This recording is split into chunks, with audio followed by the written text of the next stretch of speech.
que podem ser simples para muita gente, como subir uma escada, passar em espaços apertados, se movimentar sem o apoio de uma barra ou andar por longas distâncias, são um desafio para quem tem algum tipo de deficiência ou dificuldade de locomoção. A acessibilidade tem sido uma preocupação cada vez maior e ganhou força com a regulamentação de novas regras para a construção civil.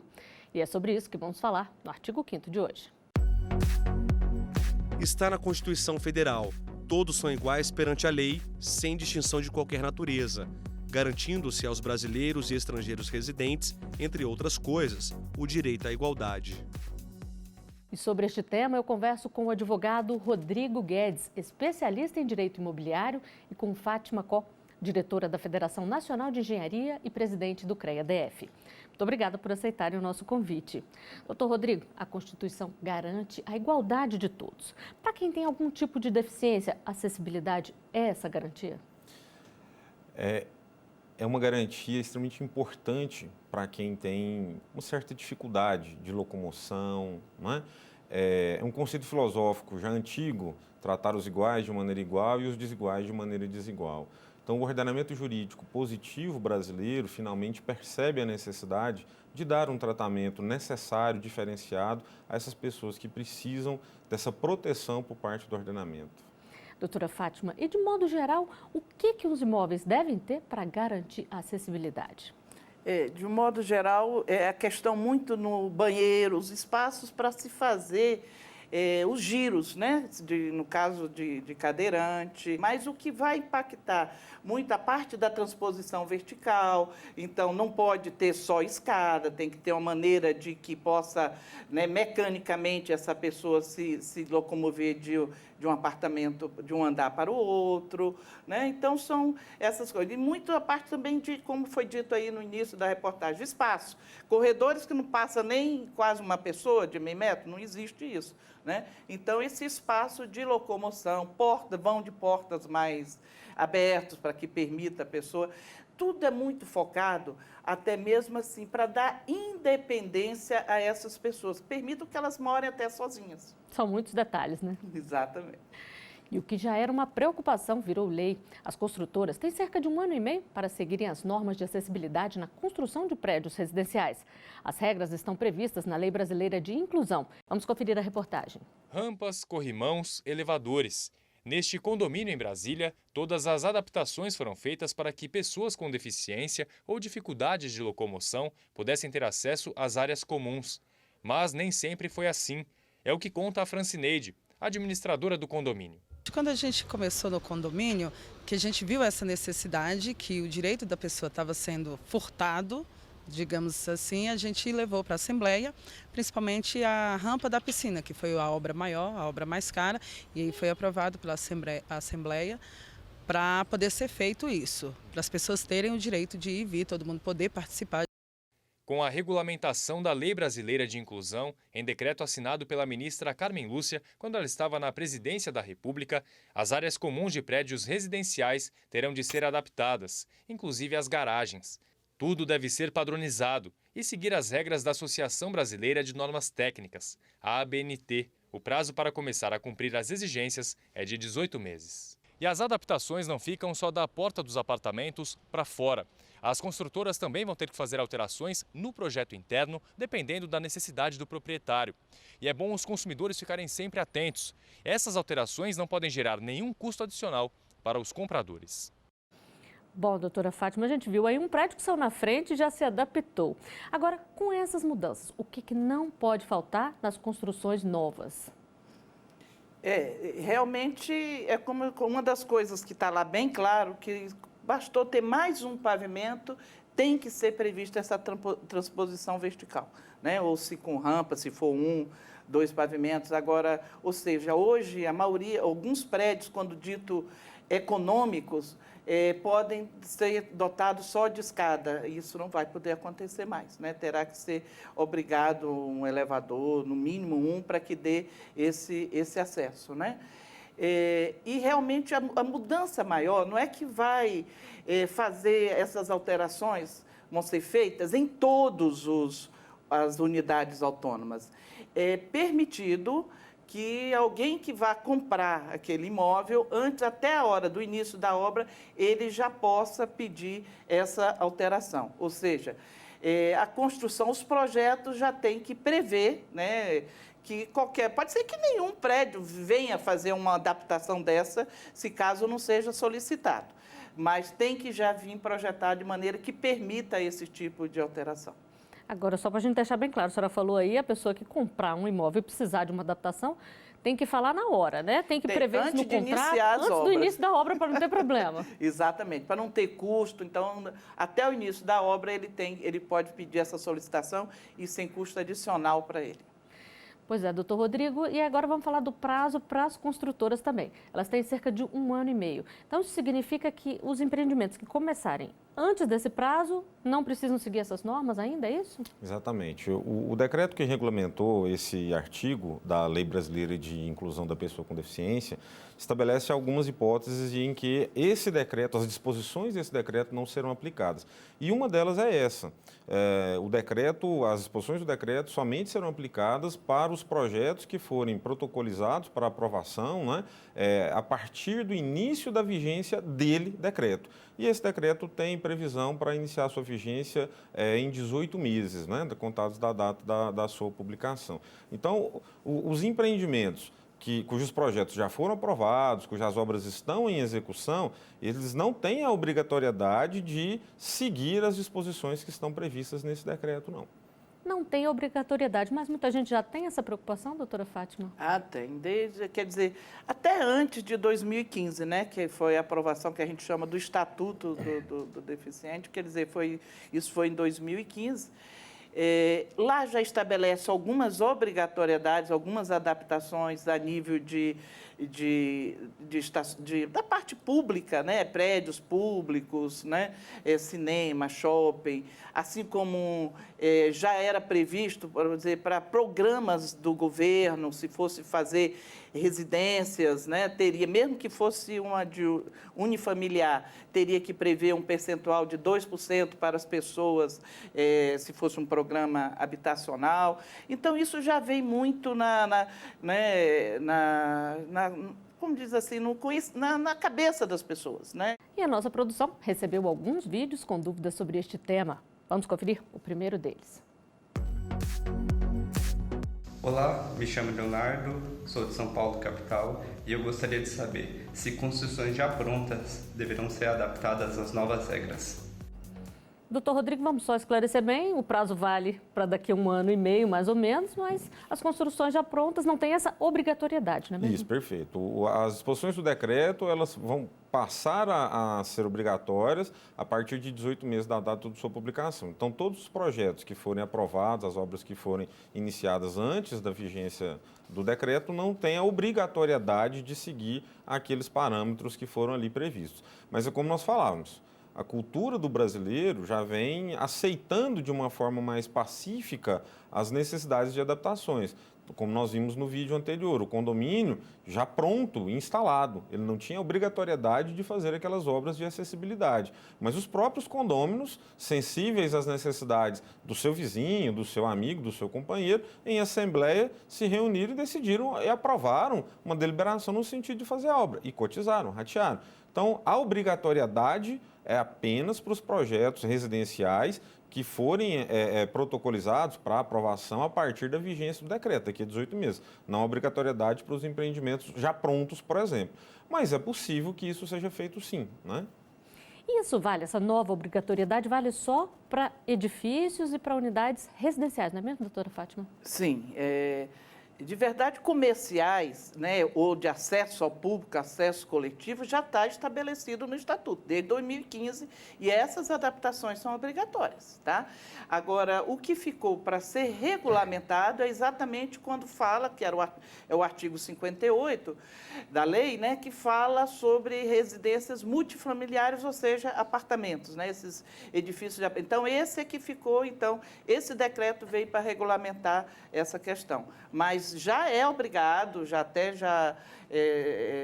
sido feito na parte de acesso coletivo, isso já é obrigado. Bom, nós temos mais uma pergunta sobre isso. Vamos a mais um vídeo enviado para a nossa produção. Vamos conferir aqui.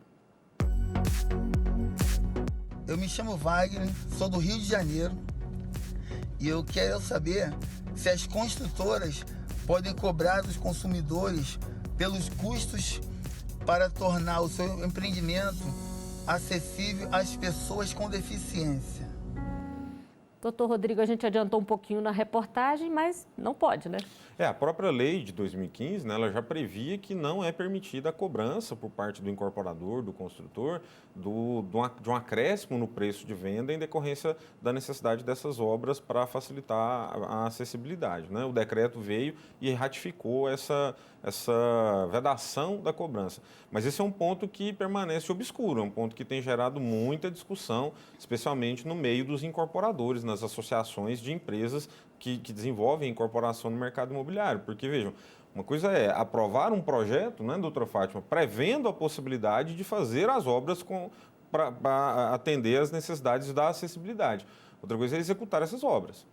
Como a doutora Fátima citava, se é uma unidade habitacional que tem 2 pavimentos, então é necessário fazer a obra para transposição de um pavimento ao outro. Vai ser um elevador? Ora, o elevador tem custo e não é um custo barato. Como a incorporadora vai assumir esse custo sem repassar para alguém?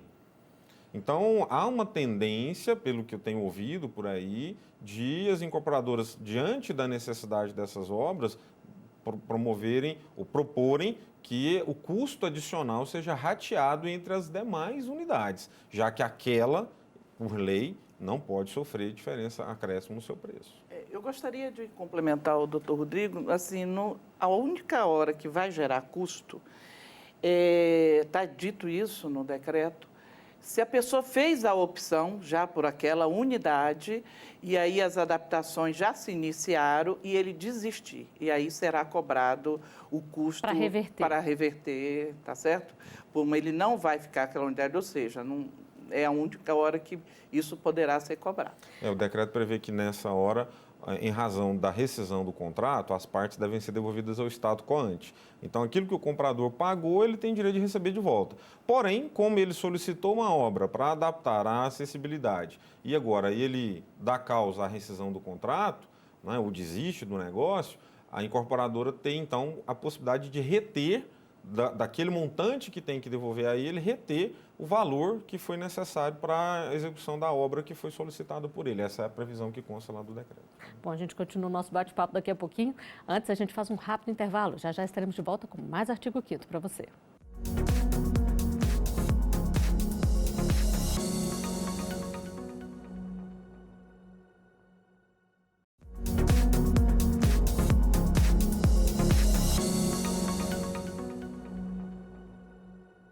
O Artigo 5º está de volta. No programa de hoje, a gente fala sobre as mudanças nas regras que garantem a acessibilidade em imóveis.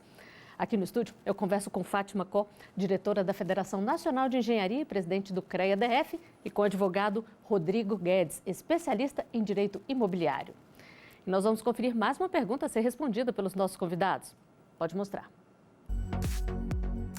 Eu sou o Richardson, sou de São Paulo, capital, e gostaria de saber se imóveis comerciais também devem ter acessibilidade. Doutor Rodrigo, vamos deixar bem claro aqui, o que precisa ter nos imóveis comerciais? É bom deixar claro que essa regulamentação recente é para imóveis residenciais. E, em verdade, para imóveis comerciais, a regulamentação já é bastante antiga. Como eu mencionei até no momento anterior, para teatro, cinema, não é? Nesse ano, houve uma regulamentação por parte do presidente Michel Temer a respeito da acessibilidade para hotéis e assemelhados, né? Pensões, né?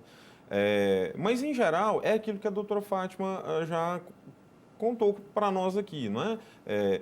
Os vãos de portas, o espaço nos sanitários, né, para o giro de 180 graus, são as barras de apoio, de suporte, não é, nos banheiros, as alavancas, as maçanetas das portas, as alavancas, as torneiras no formato de alavancas, né? Em geral, são essas as necessidades. E nos prédios públicos, doutora Fátima, a gente sabe que não houve mudança recente, mas o que é preciso garantir ali para que o cidadão seja atendido, quer ele tenha uma dificuldade ou não? Principalmente conseguir chegar ao destino dele, que né? Às vezes é o mais difícil. É o mais difícil, né?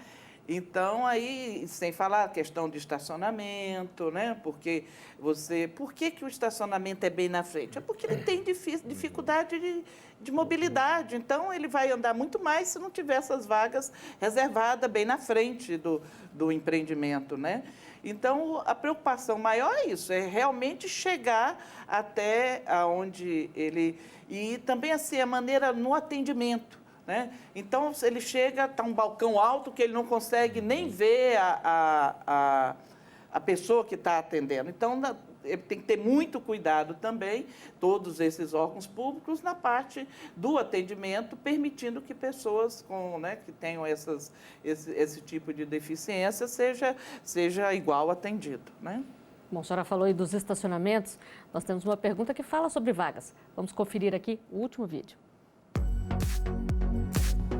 Meu nome é Michele, eu moro em Santos, São Paulo, e eu gostaria de saber se os prédios deverão reservar vagas na garagem para pessoas com deficiência. Doutora Fátima, a gente já falou que nos estacionamentos e nos prédios públicos tem que ter a vaga garantida, mas e nos prédios residenciais, como é que funciona? Também está previsto um percentual de 2% de vagas para que atenda essa questão da acessibilidade. Né? Tem que ser criada uma rota de acessibilidade, ou seja, maneira de que ele consiga chegar ao elevador, que ele consiga, isso já previsto, não obrigatoriamente na porta, né? E ele também poderá, se depois que ele mudar, se tiver disponibilidade de vaga do condomínio, ele poderá não trocar com uma outra pessoa, mas se houver disponibilidade em vaga do condomínio, ele também pode solicitar essa troca dessa vaga. Pois é, a gente sabe que nos prédios residenciais, às vezes, a briga pela vaga ali é grande, né? A pessoa quer sempre a melhor garagem. Mas quem tem alguma dificuldade, tem prioridade? O doutor Rodrigo pode pedir isso e deixar claro qual vaga que precisa? Essa é uma inovação trazida lá pelo decreto, né? Agora de julho desse ano, 2018. Via de regra, nos empreendimentos residenciais, o abrigo de garagem, a vaga de garagem, ela tem uma vinculação à unidade, né? Ao apartamento, por exemplo, à casa, né? Do condomínio, sobrado do condomínio. E nessa situação, o que a gente observa é que o decreto prevê a possibilidade de, havendo, como a doutora Fátima disse, havendo vagas de garagem do próprio condomínio, em locais de uma acessibilidade melhor, que aquele comprador, aquele morador que tem a necessidade de se utilizar de uma vaga com essas características de acessibilidade, pela rota, pela localização, que ele possa fazer a troca da vaga dele, que estaria vinculada à unidade dele, com essa vaga que está à disposição do condomínio, essa vaga disponível do próprio condomínio. E aí faria-se uma inversão das posses, né? Então, o condomínio exerceria posse sobre a vaga daquele morador, daquele condômino, vinculado à sua respectiva unidade, e aquele condômino exerceria posse sobre essa vaga do condomínio que lhe foi disponibilizada, com as características da acessibilidade. Até que ele continue morador, né? Isso, porque é temporário, né? Se caso esse apartamento for vendido a outra pessoa que não tenha a mesma necessidade, né? Volta ao original. Agora, voltando a falar dos estacionamentos públicos, que a gente vê muito frequentemente as pessoas não respeitando a vaga para quem tem necessidades especiais, apesar do símbolo grande lá. Essas pessoas, esses motoristas que não respeitam, podem sofrer sanções? É interessante a cultura do brasileiro, né? Porque ao mesmo tempo em que a gente observa uma reportagem que nos mostra um condomínio, uma reunião de pessoas, um bom exemplo, né? Que se sensibilizam com a necessidade daqueles seus vizinhos, né, condôminos, e fazem, e aprovam e fazem as obras para facilitar a vida de todos, sem ter obrigatoriedade, a gente ainda se depara no nosso dia a dia com inúmeras situações de pessoas que não têm o direito de se utilizar de uma vaga que é destinada a uma pessoa com deficiência, fazendo uso daquela vaga, né? Nessa hipótese, o que a gente tem é aquela previsão da multa que está lá no Código de Trânsito Brasileiro, né? A sanção que tem a ser aplicada, nesse caso, infelizmente, é apenas a multa de trânsito mesmo. Bom, e como a sociedade vê essas mudanças nas regras da construção civil? Vamos conferir as opiniões. Acho muito importante porque hoje todas as pessoas que possuem necessidades especiais devem ter acesso em qualquer lugar, seja público ou privado, em assegurar o seu livre acesso de entrar e sair em qualquer ambiente. Nós precisamos de mais, porque senão como é que a gente vai caminhar, né, não? É esse que é o problema. Se não investir, como é que faz? E também sem falar que é uma dificuldade imensa para quem é cadeirante, quem usa cadeira de rodas e também para quem usa muleta, principalmente. Como são pessoas com dificuldades, né, de locomoção, até mesmo dentro da sociedade, eu acho importante essa decisão. É um monte de escada, um monte de puxadinho de acessibilidade, mas a acessibilidade que seria ideal, ela não existe. Então, que se torne norma, que se torne lei e que todas as pessoas tenham sim acesso. Porque hoje eu estou andando, amanhã eu não sei. Ela falou uma coisa interessante aí. É bom a gente se colocar no lugar de quem tem alguma necessidade, porque qualquer um de nós pode passar por isso, né, doutora Fátima? É verdade, é muito relativo. Vamos dizer, a deficiência pode ser momentânea, pode ser permanente, né? Então, até mesmo pessoas que sofrem acidente, cirurgias, tudo isso leva momentaneamente, ou num período, você ter essa necessidade de mobilidade, de acessibilidade. Os problemas mais sérios que eu acho no Brasil é realmente as calçadas. Né? Elas empurram as pessoas, não só os que têm problema, né, de cadeirantes ou deficiência, de dificuldade de se mover, mas até mesmo nós pedestres. Né? Então, você vê degrau um atrás do outro, termina empurrando as pessoas para estarem indo no asfalto, né, e podendo ocasionar acidentes. Essa é uma grande preocupação, porque não houve desde o início, né? Então, cada um faz sua calçada, não é um plano do governo, da prefeitura, né? Então, isso é muito sério. E pode provocar acidentes, né? Até mesmo para quem continua na calçada, até para quem né? continua, né? Então, você tem que pensar, uma hora você é motorista, outra hora você é pedestre, né? Então, realmente, ela tem toda a razão. Ninguém sabe, a idade chega, né? Então, tudo isso tem que ser pensado e possibilitar esse livre acesso, essa tranquilidade. Eu foco outra vez, né? Porque, por exemplo, um cego, né?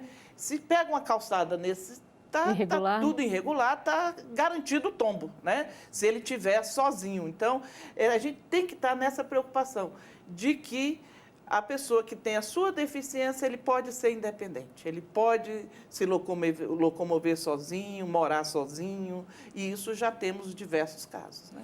Pois é, doutor Rodrigo, a lei existe, a gente sabe que traz boas inovações, boas garantias, mas a gente viu as pessoas reclamando que não é frequente ver acessibilidade garantida. O que falta, então? O aspecto, talvez, da fiscalização, né? E esse é um ponto que precisamos refletir sobre isso. O decreto, por exemplo, ele estabelece uma série de normas impositivas, ou seja, estou dizendo que se for solicitada a alteração, a adaptação, ela precisa ser feita, mas o decreto não prevê a sanção para o caso de ser descumprida aquela norma.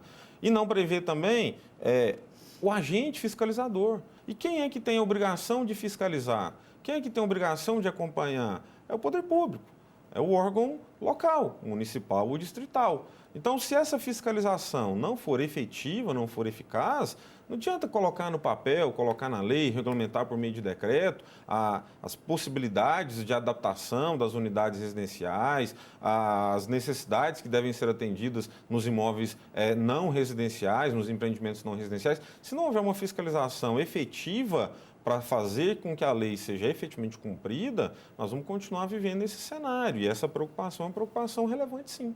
Pois é, doutora Fátima, qual é aí a posição e qual é até o papel dos conselhos regionais de engenharia aí para poder ajudar nessa fiscalização?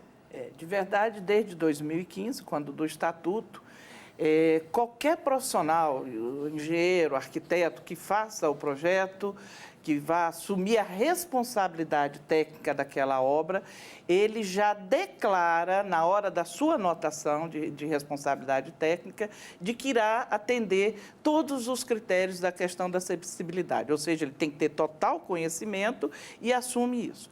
Né? O que leva, caso não haja até essa fiscalização durante a execução da obra, né?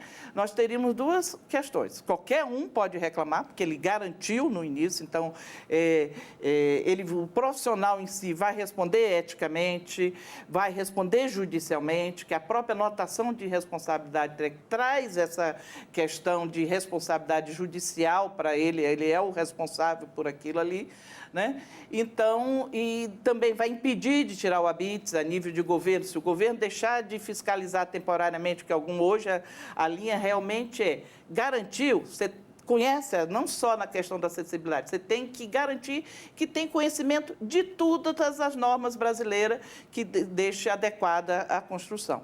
Então, ele responderá, tá certo? Esse profissional responderá eticamente, até mesmo será punido por, dependendo do grau de gravidade, até mesmo cassação. Bom, a gente espera que isso não aconteça, que as pessoas tenham cada vez mais consciência, né? Verdade. O artigo 5º de hoje fica por aqui. Doutora Fátima, doutor Rodrigo, muito obrigada por terem vindo dar todos esses esclarecimentos.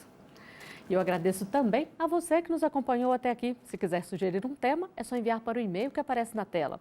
Você também pode rever os nossos programas no site da TV Justiça ou acompanhar o nosso canal no YouTube. Até o próximo artigo 5º. Tchau!